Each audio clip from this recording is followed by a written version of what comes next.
আসসালামু আলাইকুম বন্ধুরা, আশা করি তোমরা সবাই অনেক অনেক ভালো আছো। আজকের এই ক্লাসটি তোমাদের একটি ছোট্ট গল্প দিয়ে স্টার্ট করতে যাচ্ছি। একজন ফেমাস বিজ্ঞানী রয়েছে, ওনার নাম হয়তো বা অনেকে শুনেছে ছোটকাল থেকে। তার নাম হচ্ছে স্যার আইজ্যাক নিউটন। উনি একবার ওনার ফ্রেন্ডদের সাথে খেলতে বেরোচ্ছিলেন।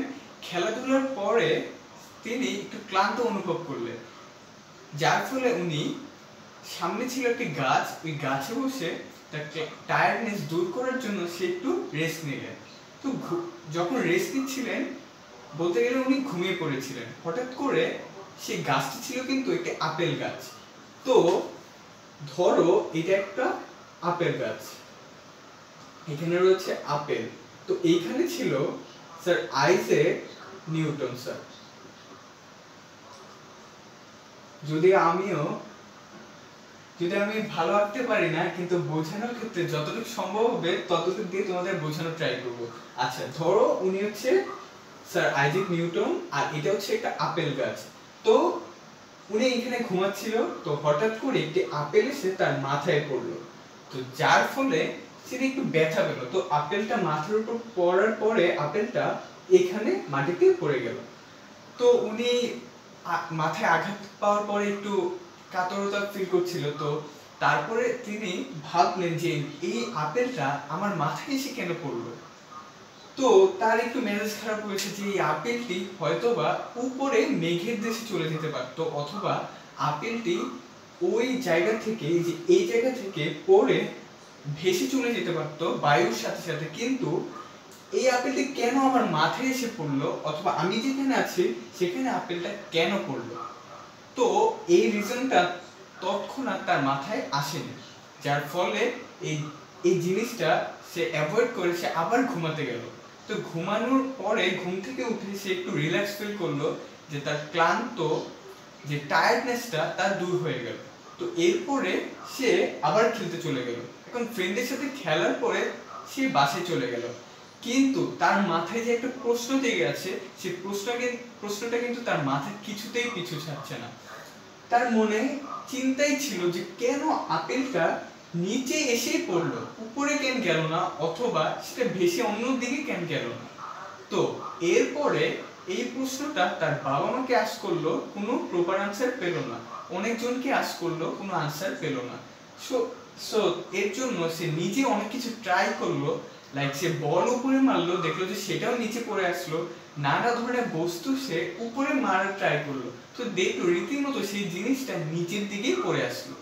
তো সে তারপরে কিছুতেই রিজনটা বের করতে পারছিল না যে কেন নিচেই পড়ছে। এভাবে তার দিন রাত এক হয়ে যাচ্ছিল, ভাবতে ভাবতে কোনো মতে তার আনসারটা বের হচ্ছিল না। তো এরকম ভাবতে ভাবতে অনেক দিন চলে গেল, মাস চলে গেল, বছর পর্যন্ত চলে গেল। হঠাৎ করে সে বের করলো যে জিনিসটা পৃথিবী অথবা ভূপৃষ্ঠে কিছু একটা রয়েছে, যেই জিনিসটাই আপেল বা কোনো বস্তু যখন উপরে ফেলা হয় তখন সে বস্তুটাকে নিচের দিকে টানছে। সেই জিনিসটাকে সে নাম দিল হচ্ছে গ্র্যাভিটি বা মধ্যাকর্ষণ বা মহাকর্ষ অথবা অভিকর্ষ। অর্থাৎ যখন আমরা কোনো একটি বস্তুকে উপরে ফেলি, সেই বস্তুটা যখন নিচের দিকে চলে আসলো, অথবা পৃথিবীর মধ্যে যে আকর্ষণ বলের কারণে নিচের দিকে বস্তুটা চলে আসলো, সেই জিনিসটাকে বলা হয় মহাকর্ষ কিংবা অভিকর্ষ। এখন সে আকর্ষণ জিনিসটা ইজিলি বের করতে পেরেছে, এবং এটাও বের করতে পেরেছে কেন জিনিসটা অ্যাকচুয়ালি নিচে পড়ে আসলো। তোমরা যারা জিএসসিতে আছো তারা তোমাদের সপ্তম মধ্যে দেখবে একটা চ্যাপ্টার রয়েছে যার নাম হচ্ছে পৃথিবী ও মহাকর্ষ।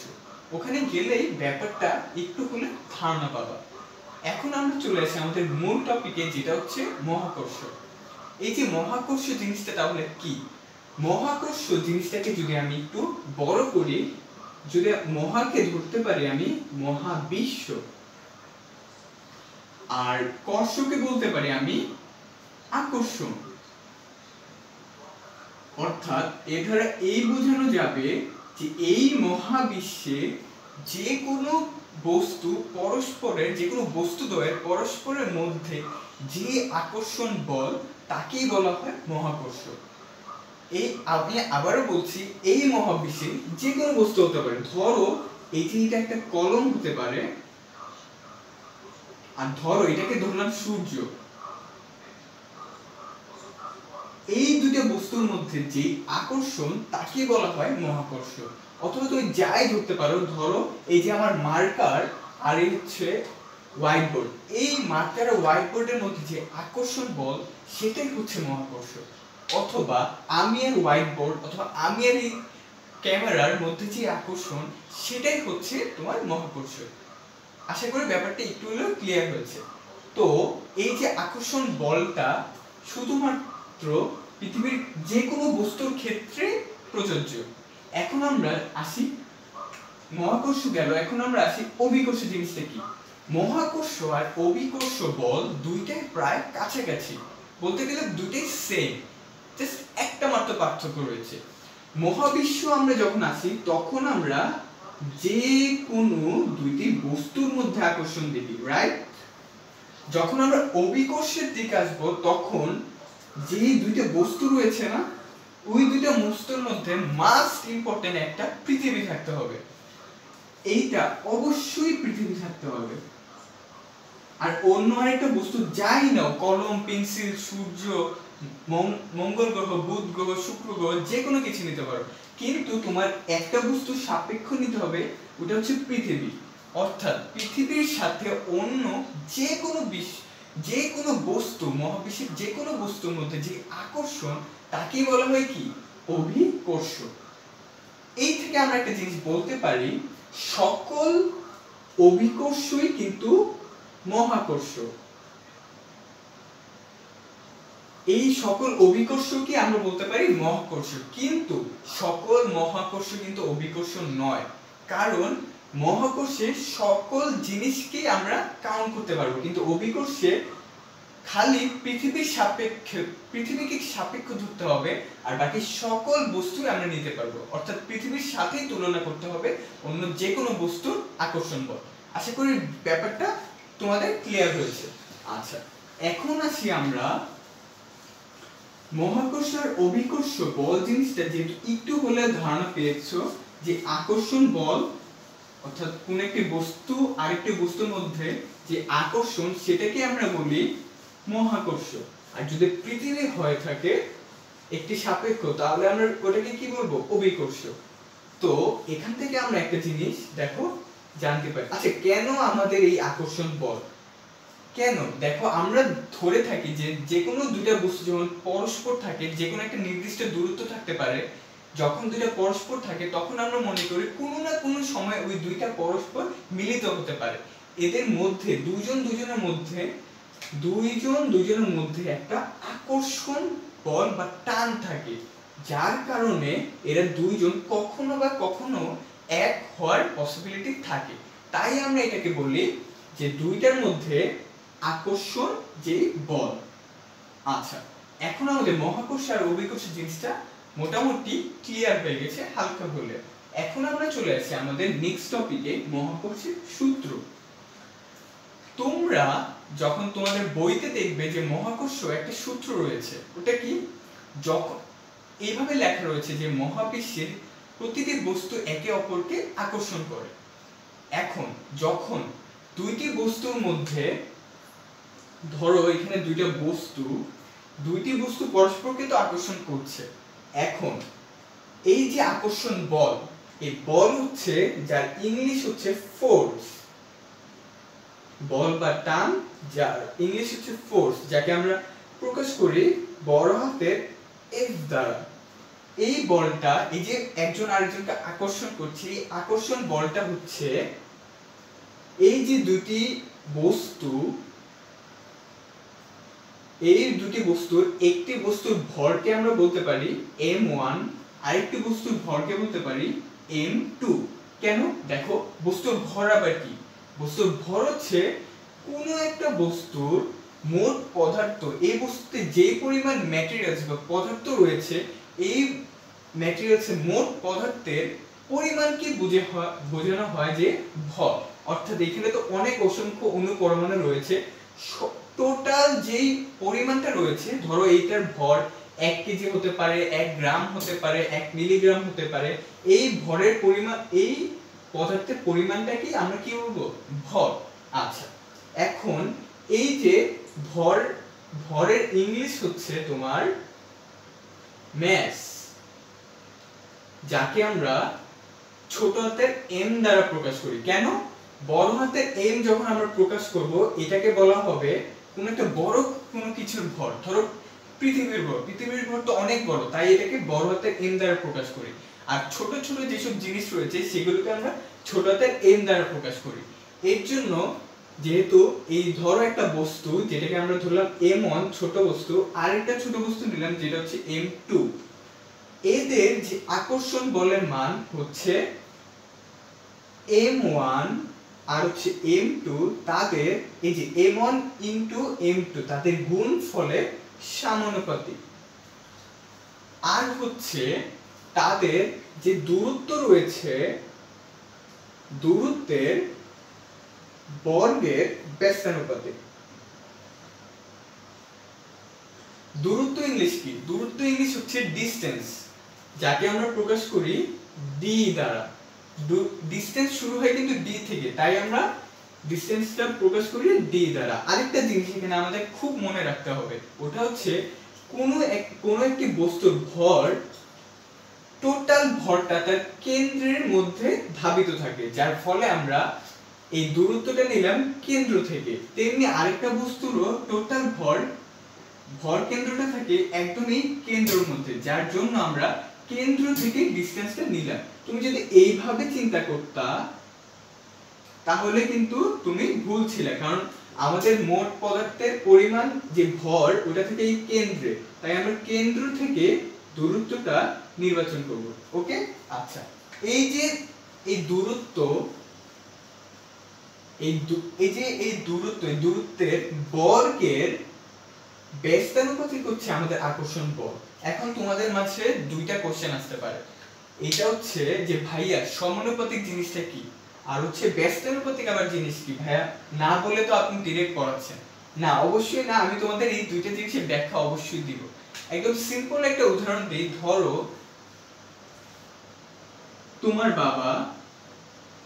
তোমার বাবাকে একটা অবজেক্ট ধরছে, আরেকটা হচ্ছে তুমি। ধরো তোমার বাবা আগে তোমাকে পকেট মানি দিত 100 টাকা, তো তোমার বাবার স্যালারি হয়ে গেল দ্বিগুণ। এখন তুমি তোমার বাবার কাছে আবদার করলা যে তোমার স্যালারি যেহেতু দ্বিগুণ হয়েছে, তাহলে আমার পকেট মানিও কি করতে হবে? দ্বিগুণ বাড়িয়ে দিতে হবে। তাহলে তোমার বাবার দ্বিগুণ স্যালারি হয়েছে, যার ফলে তোমারও টাকাটা কি হয়ে গেল? তোমারও টাকাটা দ্বিগুণ হয়ে গেল। এখন এই যে একটা তোমার বাবার যত বেড়েছে তোমারও পকেট মানি তত বেড়েছে, এই জিনিসটাকে বোঝায় সমানুপাতিক। অর্থাৎ তোমার বাবার আয় যত বাড়বে তোমার পকেট মানিও তত বাড়বে, এই জিনিসটাকেই বলা হয় সমানুপাতিক। এখন আমরা চলে আসি ব্যস্তানুপাতিক জিনিসে। ধরো আমার বাবার, তোমাকে দিয়ে एग्जांपल দিই, ধরো তোমার বাবার বেতন 10 গুণ হয়ে গেল, আর তুমি ধরো অনেক বড় হয়ে গেলা, যার ফলে তুমি তোমার বাবার কাছ থেকে পকেট মানি প্রায় নিবে না, নিলেও কম। ধরো তোমার বাবার আয় 10 গুণ বেড়েছে আর তোমার পকেট মানিও 10 গুণ কমেছে, কারণ তুমি তো অনেক বড় হয়ে গেছো, এখন নিজে একটা স্বাবলম্বী হয়ে গেছো, নিজে আয় করার, তাই তুমি তোমার বাবার কাছ থেকে টাকা নিবা না। যার ফলে এমন হলো যে তোমার বাবার আয় 10 গুণ বেড়ে গেল, কিন্তু তোমার পকেট মানি 10 গুণ কমে গেল। Got it? এটাই হচ্ছে ব্যস্তানুপাতিক। তোমার বাবার আয় যত বৃদ্ধি হবে তোমার পকেট মানিও যদি তত বৃদ্ধি হয়, সেটাকে বলবো সমানুপাতিক। আর তোমার বাবার আয় যদি যত গুণ বৃদ্ধি আর তত গুণই যদি তুমি কম পাও, তাহলে সেটাকে বলবো হচ্ছে ব্যস্তানুপাতিক। আচ্ছা আশা করি জিনিসটা ক্লিয়ার হয়েছে। দেখো যখন আমরা সমানুপাতিক করতেছি তখন কিন্তু এখানে একটা গুণের টার্ম চলে আসছে, আর যখন আমরা ব্যস্তানুপাতিক কিছু চলে আসছি তখন কিন্তু দেখো ভাগ আকারে জিনিসটা চলে আসছে। এখন দেখো f সমানুপাতিক m1 m2 আর এখানে f সমানুপাতিক 1/d² আছে, এই দুইটা জিনিসকে যদি আমরা এক করে ফেলি তাহলে লেখা যায় কি? দেখো f সমানুপাতিক m1 m2 / d²। এই দুইটাকে জাস্ট আমরা একসাথে করে এটা লিখেছি। এই যে এই জিনিসটা আশা করি বুঝতে পেরেছো। এখন দেখো এই সমানুপাতিক চিহ্নটা আমরা উঠাবো কিভাবে, দেখো কারণ আমাদের একটা নির্দিষ্ট একটা সূত্রে যেতে হবে।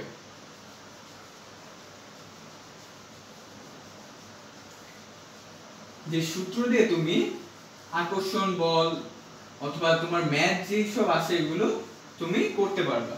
আচ্ছা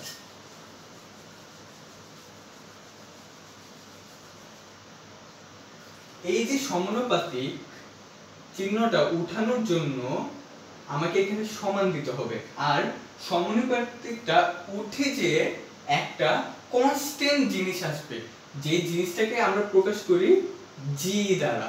এই যে এই জিনিসটা হচ্ছে কনস্ট্যান্ট বা ধ্রুবক, যেটার একটা নির্দিষ্ট মান আছে, যেই মানটা কখনোই পরিবর্তন হয় না। আচ্ছা তো আর বাকি যা আছে তাই থাকবে। তো এই জি এর একটা নির্দিষ্ট মান আছে আমি বলেছি, ওই মানটা হচ্ছে একটু কষ্ট করে মনে রাখতে হবে। উদ্দীপকে দিয়ে দিলে তো ভালোই, কিন্তু উদ্দীপকে যে সবসময় দিবে তারও গ্যারান্টি নেই, তাই তোমাদের উচিত একটু কষ্ট করে মানটা মনে রাখা। তার মান হচ্ছে 6.67 ইনটু 10 টু দি পাওয়ার -11। এই জিনিসটা কিন্তু খেয়াল রাখতে হবে, এখানে +11 না -11, আর এককটা হচ্ছে newton metre square per KG square. Okay আচ্ছা এখন তোমাদের মাঝে একটা কোশ্চেন আসতে পারে, ভাইয়া এই এককটা কোথা থেকে আসলো, এই জিনিসটা কোথা থেকে আসলো। এখন দেখো আমরা এটা বের করি। বলের একক বা ফোর্সের একক হচ্ছে, অর্থাৎ ইন্টারন্যাশনাল একক বা আন্তর্জাতিক একক হচ্ছে নিউটন। আচ্ছা আর হচ্ছে দূরত্ব বা ডিসটেন্সের একক কি, মিটার। আমরা বলি না এত মিটার গেলাম, অথবা এত মিটারে আমরা পাড়ি দিলাম, অথবা আমার আর তোমার থেকে দূরত্ব 10 মিটার, তো ডি এর একক হচ্ছে মিটার। আর হচ্ছে ভরের যে একক,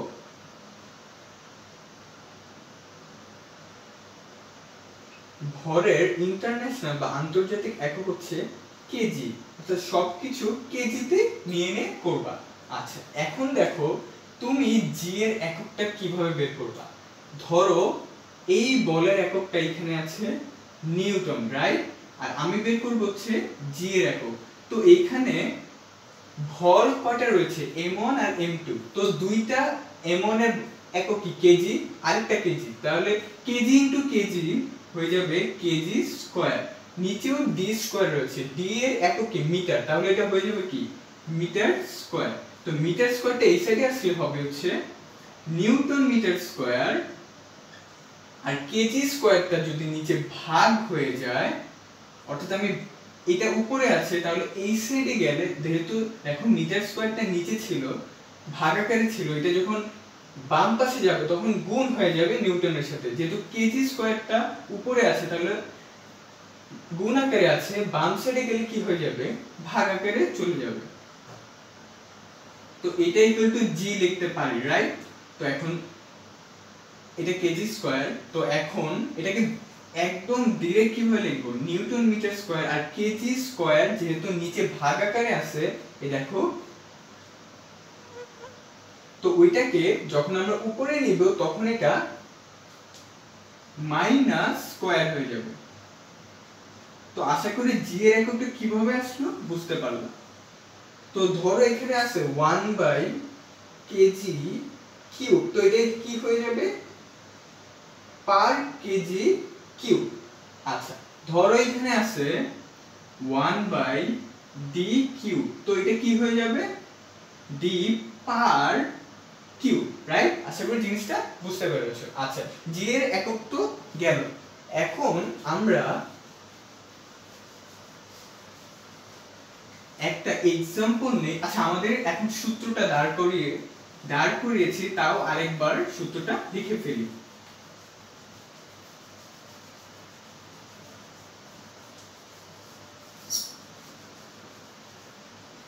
সূত্র বা মহাকর্ষ বলের যে মহাকর্ষ সূত্র ওটা। আচ্ছা তো মহাকর্ষ সূত্র আমরা লাস্টলি ফাইনালি পেলাম F = G into m1 into m2 divided by d square. আমি আরেকটু সামারি করি। মহাকর্ষীয় সূত্র যেটা বলা রয়েছে সেটা হচ্ছে এই মহাবিশ্বে যে কোনো বস্তু পরস্পর পরস্পরকে আকর্ষণ করে। এখন দুটি বস্তু দ্বয়ের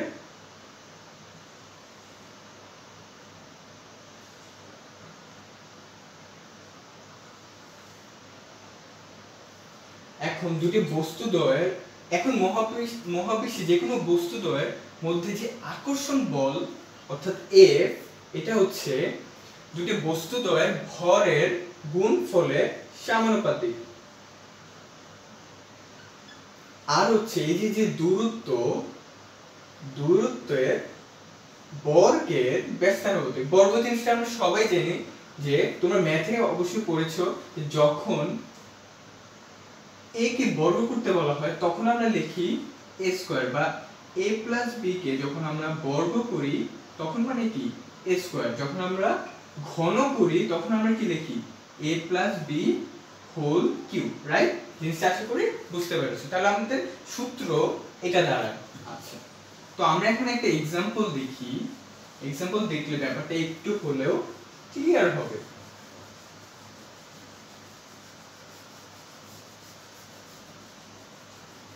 ধরো একটা বস্তু নেই, ধরো তোমার উদ্দীপক দেয়া আছে এমন একটি বস্তু যার ভর হচ্ছে 100 গ্রাম, m2 আরেকটা বস্তু যার ভর কি 100 গ্রাম। তো এদের মধ্যবর্তী দূরত্ব দেয়া আছে ধরো 100 সেন্টিমিটার। তো আমাকে বলছে f কত, বা এদের মধ্যবর্তী আকর্ষণ বলের মান কত। তো f টা আমরা ইজিলি বের করতে পারবো। একটু আগে সূত্র দেখছি একটা, g m1 m2 divided by d square. আর এখানে একটা জিনিস মনে রাখা খুবই গুরুত্বপূর্ণ, তুমি ম্যাথগুলো অনেক ইজি, জাস্ট মানগুলো বসিয়ে দিলে आंसर এসে যাবে। কিন্তু আমরা যেটা বেশি ভুল করি, একক নিয়ে ভুল করি। আমাদের আন্তর্জাতিক এককগুলো কিন্তু সব একই ফরম্যাটে ইউজ করতে হবে। যেমন m এর ভরের একক আমরা একটু আগে জেনেছি যে কেজি, তাহলে এখানে 100 গ্রাম রয়েছে, তাহলে আমরা এটাকে কেজিতে রূপান্তরিত করতে হবে। আমরা জানি 1000 গ্রাম ইকুয়াল টু 1 কেজি, তাহলে 100 গ্রামে কত কেজি হবে? ক্যালকুলেটরে দেখবা 0.1 কেজি আসে। তেমনি এখানেও 100 গ্রাম কি হবে? 0.1 কেজি। আর এইখানে কি আসবে? 1 metre equal to 100 centimetre, right? তাহলে 100 সেন্টিমিটার ইকুয়াল টু কি 1 মিটার। আচ্ছা, আর বলের এককটা কি আসবে? নিউটনে আসবে। আরেকটা জিনিস, এখানে d এর এককও কিন্তু মিটারে, আন্তর্জাতিক একক, তাই আমরা সেন্টিমিটারকে মিটারে প্রকাশ করেছি। এখানে মিলিগ্রাম থাকলেও আমরা কি করতাম? গ্রামে কেজিতে প্রকাশ করতাম। আচ্ছা, এখন একটা জিনিস দেখো ভাইয়া, ধরো এখানে তোমাকে g এর মানটা দেয়া নাই, তাহলে তোমার কষ্ট করে একটু g এর মানটা কিন্তু মুখস্থ করতে হবে। আপাতত এই ম্যাথের জন্য আমি g এর মানটা তোমাদের দিয়ে দিচ্ছি। g এর মানটা একটু আগে আমরা দেখেছি 6.67 into 10 to the power minus 11 newton metre square per KG square. Okay, আচ্ছা এখন কি করব? এখন আমাদের যা যা মান দেয়া আছে সেগুলো জাস্ট বসাবো, আর কিছুই না। দেখো f equal to j এর মানটা 6.67 into 10 to the power minus 11, এরপরে m1 এর মান 0.1 কেজি into 0.1, m2 এর মান 0.1, আর হচ্ছে নিচে হচ্ছে d স্কয়ার। এখন d স্কয়ার যেহেতু আছে, 100 সেন্টিমিটারকে আমরা লিখেছিলাম কত? 1 মিটার ইকুয়াল টু যেহেতু 100 সেন্টিমিটার, তাহলে 100 সেন্টিমিটারকে কি লেখা যাবে? 1 মিটার। কারণ আমরা আগে বলেছি যে আমাদের প্রত্যেকটা একক আন্তর্জাতিক একক বা ইন্টারন্যাশনাল ইউনিটে নিতে হবে। এখন d এর ইন্টারন্যাশনাল ইউনিট কিন্তু 1 মিটার, আর হচ্ছে ভরের ইন্টারন্যাশনাল একক কিন্তু কেজি। দেখো এই যে কেজি, আর হচ্ছে d এরটা তো আমরা জেনেছি মিটার, আর হচ্ছে f এরটা তো নিউটন। f এর যেটা আসবে ওটা হচ্ছে নিউটন। এখন যেহেতু এখানে 1 মিটার আছে, তো এখানে ডি স্কয়ার আছে, তাহলে এখানে 1 স্কয়ার হবে। তো এখন যদি এখানে 10 মিটার থাকতো তাহলে এখানে কিন্তু 10 স্কয়ার হতো। আর ধরো এখানে যদি 100 মিটার থাকতো তাহলে কিন্তু এখানে 100 স্কয়ার হতো। তাহলে এখানে ক্যালকুলেশন করলেই তোমরা তোমাদের কাঙ্ক্ষিত মানটা পেয়ে যাবে। আর এককটা তোমরা জানো নিউটন। এখন একটা জিনিস এখানে দেখার বিষয় যে ভাইয়া ক্যালকুলেশনটা কিভাবে করব। ক্যালকুলেশনটা কিন্তু করাটা খুবই এখানে গুরুত্বপূর্ণ। আর আমরা প্রায় সূত্রে মানগুলো ঠিক লিখে থাকি কিন্তু ক্যালকুলেশনটা ভুল করি। কারণ হচ্ছে এই যে এই মানটার জন্য দেখো, তুমি যখন ক্যালকুলেটর সায়েন্টিফিক ক্যালকুলেটরের মানটা বসাবা তখন যে জি এর মানটা যখন বসাবা ব্র্যাকেট দিয়ে 6.67 * 10⁻11 যাওয়ার পরে ব্র্যাকেটটা ক্লোজ করে দিবা। এরপরে তোমার এই ভরের মানগুলা আলাদা আলাদা করে লিখে গুণ করে দিবে। গুণ করার পরে তোমার এইখানে নিচে যেই ডি এর মানটা আছে ওটা স্কয়ার করে যে आंसरটা আসবে, आंसरটা আলাদা করে রেখে দেন ভাগ করবা। আরেকটু ইজি করে দেই, এই উপরের লাইনটা একসাথে আগে গুণ করে এক জায়গায় লিখে ফেলবা। ধরো এটা আসছে, ধরো x আসছে এটার মান, ঠিক আছে? আর এটা গুণ করার সময় তোমাকে এখানে ব্র্যাকেটটা ক্লোজ করে দিতে হবে। এরপরে নিচে ধরো মান আসছে y, তো এরপরে কি করবা, x ভাগ এই যে নিচেরটার সাথে যেহেতু ভাগ করতে হবে, নিচেরটার সাথে যেহেতু ভাগ করতে হবে তাহলে যে মানটা আসছে ওটাকে ব্র্যাকেট রাখবা, x ব্র্যাকেট ভাগ y টাকেও ব্র্যাকেট করে রাখবা সুবিধার্থে, যাতে তোমার ম্যাথ ভুল না হয়। ফলে তুমি যে आंसरটা পাবা সেটাই 100% রাইট आंसर হিসেবে তোমার চলে আসবে। আশা করি ব্যাপারটা বুঝতে পেরেছো। তো এই জিনিসটা বুঝতে পারছো কিভাবে অঙ্কগুলো সলভ করতে হবে। এখন আমি তোমাদেরকে বাসায়ের জন্য একটা SW দিয়ে দিই যাতে তোমরা বাসায় একটু প্র্যাকটিস হয়ে যায়। ওকে, তো আমি জাস্ট অত কিছু চেঞ্জ করব না, মানগুলো জাস্ট চেঞ্জ করে দিব আর অন্য আরেকটা চলকে আমি মান বের করতে বলবো। ধরো তোমাকে m1 এর মান আমি বলে দিলাম 50 মিলিগ্রাম, তো এখানে m2 এর মান বলে দিলাম 1000 মিলিগ্রাম। আর হচ্ছে তোমাকে বললাম d এর মানটা বের করতে। যেহেতু g এর মানটা তোমরা নতুন শিখেছো তারপর আমি মানটা দিয়ে দিলাম এখানে 6.67 * 10⁻11 newton metre square per KG square. আচ্ছা, আর f এর মান দিয়ে দিলাম ধরো 100 নিউটন।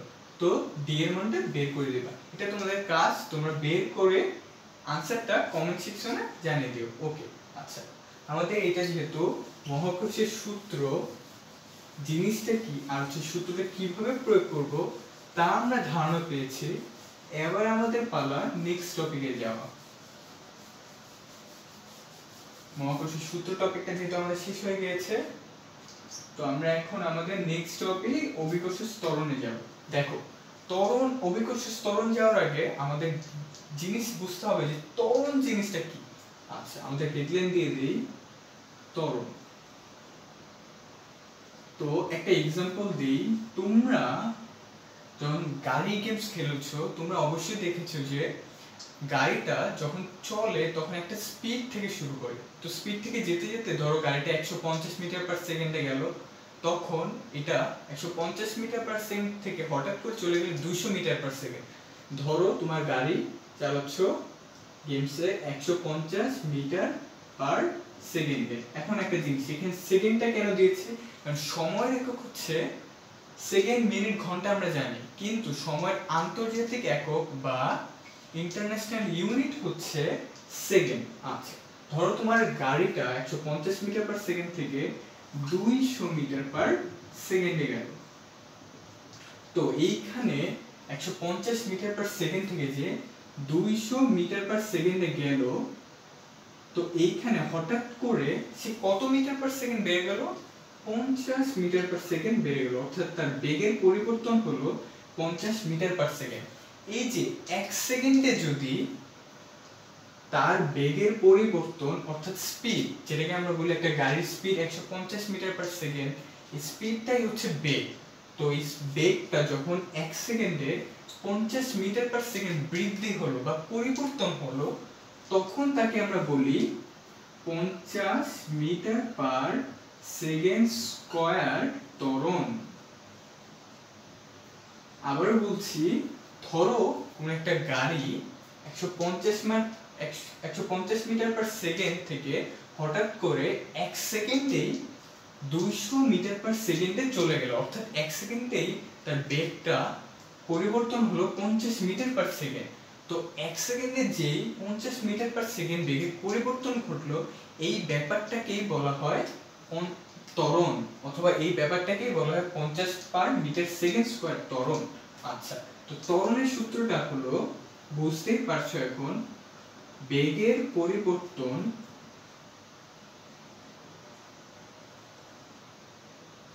বেগ বা স্পিড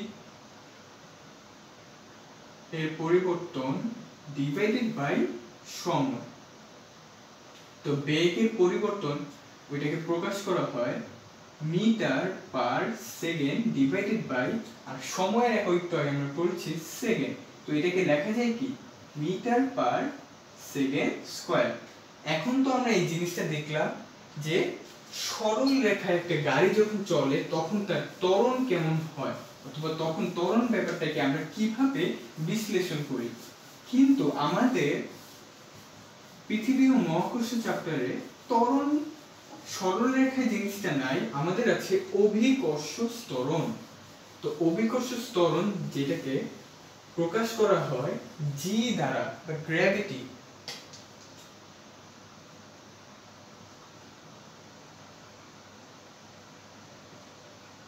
অভিকর্ষ ত্বরণ যেটাকে প্রকাশ করা হয় জি দ্বারা। তো অভিকর্ষ ত্বরণটা কিভাবে ডিফাইন করে, যখন কোন একটা বস্তু উপর থেকে নিচে পড়ে, অর্থাৎ পড়ন্ত বস্তু ক্ষেত্রে আমরা এই জিটা ডিফাইন করব, অথবা জিটা গণনা করব। এই জিটা গণনা করব অভিকর্ষ ত্বরণ হিসেবে। কিভাবে, কোন একটা বস্তু যখন তুমি ধরো একটা বল উপরে ফেললা, সেটা অবশ্যই কোনো না কোনো সময় নিচে যেয়ে পড়ে। তো এই পৃথিবীতে ওই বলটা যে অভিকর্ষ বলের প্রভাবে অথবা অভিকর্ষ টানের প্রভাবে নিচের দিকে টানছে, সেই জিনিসটাই কিন্তু আমাদের রয়েছে আজকের টপিক। কিভাবে দেখো, এই জিনিসটার সাথে অভিকর্ষ ত্বরণটা খুব ডাইরেক্টলি সম্পর্কিত। কিভাবে, ধরো এই যে এই ভূপৃষ্ঠ অথবা মাটি, এই যে ধরো একটা বল, তো তুমি উপর থেকে অথবা এটাকে আমরা কি বলবো, পড়ন্ত বস্তু, কারণ এটা উপর থেকে নিচে পড়ছে। নিচে পড়ার টাইমে ধরো এই বস্তুটা একটা তো বেগ আছে, একটা তো স্পিডে সে নিচে নামতে থাকবে। তো ধরো এই বস্তুটা 1 সেকেন্ডে 9.8 মিটার পার সেকেন্ড স্পিডে বা বেগে নিচে পড়লো, অথবা 1 সেকেন্ডে ধরো এটার ছিল আগে একটা বেগ, তো ওই বেগ আস্তে আস্তে বাড়তে বাড়তে বাড়তে তো একটা নির্দিষ্ট বেগে গেল। এই যে আগের বেগ আর পরের বেগ, এই বেগে যে পরিবর্তন, এই পরিবর্তনটা ধরো 9.8 মিটার পার সেকেন্ড। তো তখন 1 সেকেন্ডে যে এই বস্তুটা পড়ন্ত বস্তুর বেগের পরিবর্তন হলো 9.8 মিটার পার সেকেন্ড, তাহলে তার ত্বরণটা কত হবে, বুঝে গেছো? ত্বরণটা হবে 9.8 মিটার পার সেকেন্ড স্কয়ার। কোন একটা বস্তু যখন তুমি উপর থেকে ফেলবা, অথবা ধরো তোমাকে উপর থেকে ফেলা হলো, অথবা তুমি মুভিতে দেখবা কোন একটা মানুষ যখন উপর থেকে পড়ে, সে কিন্তু অনেক স্পিডে নিচে পড়ে যায়, অর্থাৎ ভূপৃষ্ঠে অনেক নিচে কিন্তু স্পিড অথবা বেগে নিচে পড়ে যাবে। তো আমরা বেগটা সঠিকভাবে কাউন্ট করতে পারবো না যে সে কত স্পিডে নিচে পড়ে গেছে। তাই আমরা একটা গড় বা বিজ্ঞানীরা গড় অথবা এভারেজ একটা ত্বরণ নিয়েছে, অথবা এভারেজ একটা বেগ ধরেছে যে সে এত স্পিডে তার বেগটা পরিবর্তন হচ্ছে 1 সেকেন্ডে, তো যার ফলে একটা ত্বরণ সৃষ্টি হচ্ছে, যে ত্বরণটা কে বলা হয় অভিকর্ষ ত্বরণ। যে অভিকর্ষ ত্বরণটা পৃথিবী থেকে উপরে যে কোনো বস্তুই ফেলে দেওয়া হোক না কেন 1 সেকেন্ডে সেই বস্তুর বেগের পরিবর্তন 9.8 মিটার পার সেকেন্ডই হবে, যার কারণে সেই বস্তু বা পৃথিবী থেকে যে কোনো বস্তু উপর থেকে ফেলা হলে অভিকর্ষজ ত্বরণের মানটা ধরা হয় 9.8 মিটার পার সেকেন্ড স্কয়ার। আমি আরেকবার বলছি, আরেকবার বোঝানোর ক্ষেত্রে বলছি, হয়তো একটু জটিল লাগতে পারে। দেখো জিনিসটা একদম ক্লিয়ার। যখন কোনো একটা বস্তু উপর থেকে ভূপৃষ্ঠের জন্য ফেলে দেওয়া হয় তখন বেগটা আস্তে আস্তে আস্তে আস্তে বাড়তে থাকে। তো এই বেগটা কত বাড়ে তো আমরা নির্দিষ্ট করে অনেকে হিসাব করতে পারি না, তাই বিজ্ঞানীরা একটা কনস্ট্যান্ট রাশি বা ধ্রুব রাশি হিসেবে বের করেছে যে বেগ পরিবর্তন হচ্ছে প্রতি সেকেন্ডে 9.8 মিটার পার সেকেন্ডে। তো 1 সেকেন্ডে যেহেতু 9.8 মিটার পার সেকেন্ডে কোনো একটা বস্তু উপর থেকে ফেলে দেওয়া হলে বেগটা এইভাবে পরিবর্তন হচ্ছে 1 সেকেন্ডে, তাহলে যার ফলে এই জি অথবা এই জি বা গ্র্যাভিটির বা অভিকর্ষ ত্বরণের মানটা ধরা হয় 9.8 মিটার পার সেকেন্ড স্কয়ার। অর্থাৎ তুমি বুঝতেই পারছো যখন কোনো একটা বস্তু অথবা পরন্ত বস্তু উপর থেকে নিচে পড়বে তখন তার অভিকর্ষ ত্বরণ সবসময় হবে কি 9.8 মিটার পার সেকেন্ড। অর্থাৎ 1 সেকেন্ডে ওই বস্তুটা 9.8 মিটার পার সেকেন্ড বেগ পরিবর্তন হতে হতে নিচে পড়ে যাবে। তাহলে জিনিসটা আশা করি এতক্ষণ হয়তো একটু হলে ক্লিয়ার হয়েছে। এখন দেখো এই অভিকর্ষ ত্বরণের মান কি পৃথিবীতে সবসময় এক? অবশ্যই পৃথিবীতে প্রায় সবসময় এক, কিন্তু পৃথিবীটা কোনো একটা জায়গায় কিন্তু চ্যাপ্টা থাকে অথবা একটু ভিন্ন আকার থাকে, যেমন মেরু আর বিষুবীয় অঞ্চল। তাই দেখবে মেরু আর বিষুবীয় অঞ্চলে অভিকর্ষ ত্বরণের মান একটু ডিফারেন্ট রয়েছে, একটা 9.79 আর একটা 9.83 সামথিং, একটু ডিফারেন্স তুমি দেখতে পাবে। এছাড়াও পৃথিবী ছাড়া যদি চাঁদে দেখো, চাঁদে দেখবে অভিকর্ষ ত্বরণের মান বা অভিকর্ষ বলের মান দেখবা পৃথিবীর তুলনায় 6 গুণ কম বা 6 ভাগ, অর্থাৎ এ হবে 1.83 মিটার পার সেকেন্ড স্কয়ার। অর্থাৎ চাঁদে কোন একটা বস্তুর অভিকর্ষ ত্বরণের মান হবে 1.83। অর্থাৎ চাঁদে যে যদি কোন একটা বস্তুকে ফেলে দেওয়া হয় দেখবে যে অনেক ধীরে পড়তেছে, অর্থাৎ ওই বেগের পরিবর্তনটা অনেক কম, যার ফলে অভিকর্ষ ত্বরণের মানটাও কি হয় কম। দেখবে তুমি যদি একটু লাফ দাও দেখবে অনেক ধীরে পড়তেছো, কারণ বেগের পরিবর্তনটাই কম। আবার বস্তু ফেললে দেখবে যে হাওয়ায় ভেসে ভেসে তারপরে পড়তেছে। তেমনি পৃথিবীতে যদি তুমি একটু লাফ দাও তাহলে দেখবে তাড়াতাড়ি নিচে পড়ে গেছো, কারণ বেগের পরিবর্তনটা কি তাড়াতাড়ি হচ্ছে। হ্যাঁ, আশা করি তোমার অভিকর্ষ ত্বরণ ব্যাপারটা এখন মোটামুটি হলেও ক্লিয়ার হয়েছে। আশা করি আজকে যেহেতু আমাদের টপিক মহাকর্ষ, মহাকর্ষ সূত্র, অভিকর্ষ ত্বরণ, চারটা টপিকে মোটামুটি শেষ হয়েছে। আর একটু সামারাইজ করি যে মহাকর্ষ যখন আমরা এসেছিলাম তখন আমরা বলেছিলাম পৃথিবীর মহাবিশ্বে যে কোনো দুটি বস্তুর মধ্যে যে আকর্ষণ বা যে টান বা বল সেটাকেই বলা হয় মহাকর্ষ। আর যখন অভিকর্ষ বলবো তখন এই দুটি বস্তুর মধ্যে একটিকে অবশ্যই হতে হবে পৃথিবী, আর একটি যে কোনো বস্তু হতে পারে, এই মধ্যে যেই আকর্ষণ বল তাকেই বলা হয় অভিকর্ষ। আর মহাকর্ষের সূত্র আমরা দেখেছিলাম যে যখন এই দুটি মহাবিশ্বে যে কোনো দুটি বস্তুর মধ্যে আকর্ষণ বলটা দুটি ভরের গুণফলের হয় সমানুপাতিক, আর দূরত্বে কেন্দ্র থেকে যে দূরত্ব হয় দূরত্বের বর্গের ব্যস্তানুপাতিক, এবং তারা সংযোগ সরলরেখা বরাবর ক্রিয়া করে। এই যে সরলরেখা বরাবর ক্রিয়া করে, যেটা আগে বলেছিলাম যে একটা বস্তুর ভর কিন্তু তার কেন্দ্র থাকে, তাই আমরা কেন্দ্র থেকে দূরত্বটা নির্ণয় করব। আর হচ্ছে সূত্রটা দেখেছিলাম কি F = G * m1 * m2 / d²। আর হচ্ছে এরপরে আমরা এসেছিলাম অভিকর্ষ ত্বরণ, যেটা হচ্ছে শুধুমাত্র অভিকর্ষ ত্বরণটা খাটে পরন্ত বস্তুর ক্ষেত্রে। যখন কোন একটা বস্তু উপর থেকে ফেলে দেওয়া হয় তখন সেটা 1 সেকেন্ডে বেগের পরিবর্তন ঘটে 9.8 মিটার পার সেকেন্ড, যার কারণে তার ত্বরণ হয়ে থাকে 9.8 মিটার পার সেকেন্ড স্কয়ার। ওকে, আশা করি তোমার ক্লাসটা আজকে হলে হেল্প হয়েছে। থ্যাংক ইউ এতক্ষণ ধৈর্য ধরে ক্লাসটা করার জন্য। তোমাদের কাজ হচ্ছে বইটা রিডিং পড়া, সুন্দর করে রিডিং পড়া, তাহলেই কিন্তু তোমরা বিষয়টা আরেকটু বেশি ক্লিয়ার হবে। কোন কিছু শেখার জন্য বইয়ের কোনো বিকল্প নেই, খালি ভিডিও দেখলে হবে না, বইটা কিন্তু সুন্দরভাবে গুছিয়ে পড়তে হবে, তাহলে বিষয়টা আরো বেশি ক্লিয়ার হবে। ধন্যবাদ ধৈর্য ধরে দেখার জন্য। আসসালামু আলাইকুম।